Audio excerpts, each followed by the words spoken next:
Hi, this is Yoshiki from Japan. You are watching Loudwire.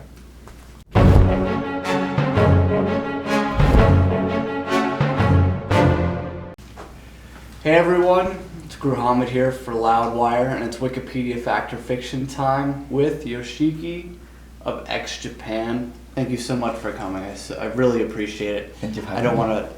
I hope your Thank hand you. is okay. I don't Okay, I'm okay. Very good. All right. So basically, we looked at your Wikipedia page, Japan's Wikipedia page, and so I'm gonna read off some stuff. You can tell me if it's right or wrong, Okay. and elaborate if you like. Okay. Okay, first off, you began taking piano and music theory lessons at the age of 4. True. That's true? Yeah. Okay, good, awesome. And in elementary school, you played the trumpet in brass band, and at around the age of 10, you began composing songs on the piano. That's true. That's true as well? Oh my god, yeah. You're surprised? Yeah. It is a bit surprising. When it comes to composing at that young of an age, what inspired you to start writing? Well, I was in classical music when I was 4 to 10, like just exclusively pretty much like classical music. So when I was like 8 or 9 or whatever, when I was playing the piano, I thought I was going to become like a Beethoven or something. I was like, then I started writing around 10. At a very young age. Yeah, I started composing just musical score, like I still do. Like when I compose even rock song, I write everything in the music score. So even drums, like when I do double bass and double kick and everything, I write everything, every single tone movement in the music score. Really? Yeah, I'm very weird. So it's okay. I hope nobody locked you in any rooms when you were young, like all day, because that's how Beethoven's father. That's what he did. He locked Beethoven in a room and just said, play the piano for like 12 hours. I locked myself by just without parents told me. Good. I like to really liked how do you say play in the dark. Oh yeah. Yeah, so I turned off it and at the light and then just keep playing when I was a kid. Interesting. Mm. It says in Wikipedia that period of time when you were at that age was a very decisive point in your life because that's when your father passed away. Mm-hmm. And when you found rock music, that really helped be a relief for you. Completely. Is it true? Yes.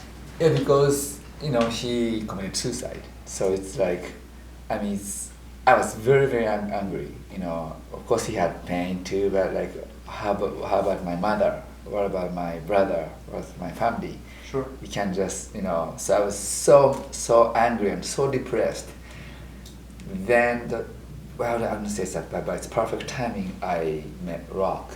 So I started expressing releasing my anger through drums. That's the same way I started playing drums. Okay. Yeah. It said after discovering the music of Kiss, you started learning to play drums, which you said, and guitar as well. Yes. And in 1977, you and Toshi formed a band called Dynamite when you were both 11 years old. God, that's true. That's true too. Damn. I hate it when they do well. Yeah. I really want lies. But that's true. Yeah, how do they know that? They usually don't. The Kiss My Ass, Kiss tribute record. It says on Wikipedia that Gene Simmons initially wanted you to put the song I into an orchestral context, but you preferred Black Diamond. Half true, because I didn't know which song he asked me, but I really liked Black Diamond. Okay. So yeah, then I told Gene, I think if you just let me do Black Diamond, I can make it a really good piano concerto. But he agreed. Yeah. Okay. You wrote the ballad Tears about the death of your father, but you credit it as co-authored by one of your aliases, Hitomi Shiatori. Mm-hmm. Really? Okay. Fact. In a lot of Japan stuff, you're the primary songwriter. So why in that instance did you choose to add your pseudonym to that? Yeah, that's right. Yeah, people start asking me, who's Hitomi Shiratomi? Because, that song, I co-wrote with Hitomi Shiratori. So, actually, that's another me. Yeah. Because My image at that time, just image I thought of just in myself was really crazy character. I didn't want to write something soft. I was very like rebel against everything. So then Tears, I kind of showed the softer side of me, but I didn't want to admit I have softer side. So I created another character to collaborate with that, softer side of me and harder side of like aggressive side of me. So two of us collaborated one song. Oh wow! Yeah. Wow. Was that almost? Because I think a lot of people, you guys play a lot of ballads and very, softer songs. Was that sort of a beginning into getting into that style of playing music?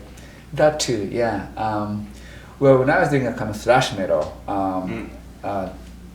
well, even though I was playing piano at home, but I was not even thinking of playing piano on stage. But when we were touring, Japan, there was one club had a piano. So at the rehearsal, I was just playing something like Tchaikovsky or Bach. There with a spike here. And people were like, "Did you just play that?" Like, like you should do it on stage. Like, no, I shouldn't. I was supposed to be breaking a drum and everything. But this is gonna be interesting. Then, actually, when we signed Sony Record, they pretty convinced me. Like I should, that towards the beginning they are kind of the opposed to it. But then I wrote the ballad called "Endless Rain." That was the first ballad, and that became a big hit. So. And eventually you embraced. Yeah. Very cool.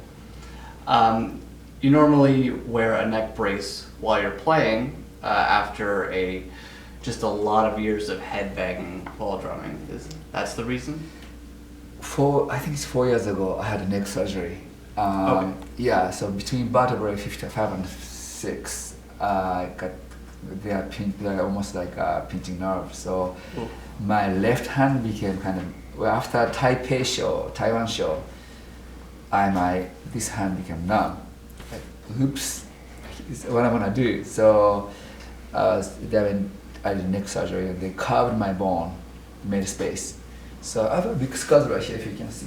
Okay, do you see? Oh yeah. Yeah. So then doctor said, no more headbanging, no more drumming. Like, God, that's my drummers that they say life's done. But you're not going to stop drumming. Yeah, exactly. So I tried to find a way. So I asked doctor, how about this? Like, he said, probably, as long as you don't move your head. So it was kind of hard at the beginning because you can't really see when I'm wearing this. But I kind of got used to it, so then I started wearing it. So some people thought that was a fashion. Then I was playing Lollapalooza, and people said, "You have a cool neck." Actually, it's a medical device. I mean, same as this. Like, I used to have a black one too. A black those one because I always have tendonitis. I was gonna ask, is that tendonitis? Yeah.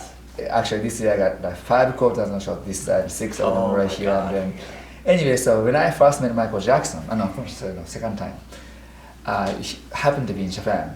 So that was when both of black these braces. He thought it's a fashion item, so he said, "Can I have this?" So I gave it to him. So when you see him wearing something like that, that's from me. No way. Yeah. I think everyone kind of knows that thing you're talking about. I feel like I've seen it before. That's amazing. So I gave those to him. God. So also Michael Jackson was recording my Los Angeles studio. So that's so cool. Yeah.